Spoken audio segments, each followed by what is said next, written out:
I get so angry. And like, I know that more anger on top of anger doesn't help anything, but I get so flabbergasted. Like, why not listen to people's stories? Why not believe people's stories? Like, we have technology. We can listen to podcasts. We can watch documentaries. We have access to listen to each other. We should care about criminal justice reform. We should care about police brutality. We should care about our fellow citizen. What does that say when you canvass groups of people and you ask them, oh, what is your political opinion? And answers, oh, what did Obama ever do for me? Oh, Trump lowers my taxes. And I'm like, it isn't about you. The drop is in the ocean and the ocean is in the drop. We are all connected, and what one of us does affects all of us. And I want to live in that kind of world. I don't want to live in a world where there is a superiority and a hierarchy that's based on bullshit and individual agendas. I don't want that world. I want one where we all care for each other and show up for each other. I don't want a world where 5 human beings die as a byproduct of rage that went nowhere except to elicit more rage. This is these people's world. This is how they see the world. I listen to these people. I listen to Alex Jones scream about the New World Order and that there's a literal fight with the literal Christian devil happening, and that Jesus has ordained Donald Trump. And I sit there and I'm like, has the world gone mad? Who can listen to this and take in this anger at this level and think, yes, this is what I'm going to cast my lot behind? But then I feel so incredibly sorry. So sorry for the brittle spirit that would align themselves with that would choose to look at the world and their fellow man like that. I feel so profoundly sorry for these people.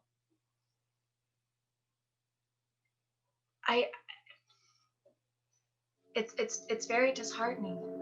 Let's have trial by combat. Tips on the rioters are pouring in as anger grows. The FBI has issued an urgent law enforcement bulletin saying groups are planning armed protests ahead of President-elect Biden's inauguration. 232 yes votes for the impeachment of Donald John Trump. I love this question. What do you think that happened this week in the news surprised me the most, and why? I just don't know what the hell is going on in the world today. Trump and everything that went on in the Capitol. Stuff at the Capitol, that was last week though. That didn't surprise me. It's become a precedent, especially in the last year, of how people can't even stand in the joy of who they are. The rhetoric that is normalized right now is one of labeling, and already it goes from labeling, and there's not even like 2, 3, 4, 5 steps to violence. It goes straight to that, whether it be with words, whether it be with actions, whatever the case may be. Why I say it was surprising is because I know the US government to be very strict, tight, like when Obama came down, like security lock. So to see these people being able to break into the Capitol, that's crazy, man. It wasn't black people of color that was storming the Capitol. Like it was, white men and women. So I feel as though it didn't surprise me that there wasn't an exorbitant amount of police force and police presence and major clashes with between the police and the protesters. Oh, you know what you told me too about the new African strand of the coronavirus? Yeah. And we thought that Africa wasn't dealing with the coronavirus as bad as the rest of the world. That did surprise me. I mean, we already heard about this UK strand, but Mm-hmm. When the COVID first came out, it was like, oh, why doesn't anyone in Africa have it? And now they're saying that there's a strain from Africa. That's pretty bad. So yeah, that did surprise me. Okay, recently, when you have been the most worried for me and why? I think I was most worried about you when like all the stuff was going on with like George Floyd and all the protests and stuff, because I knew like where we live and like who you were hanging out with at the time.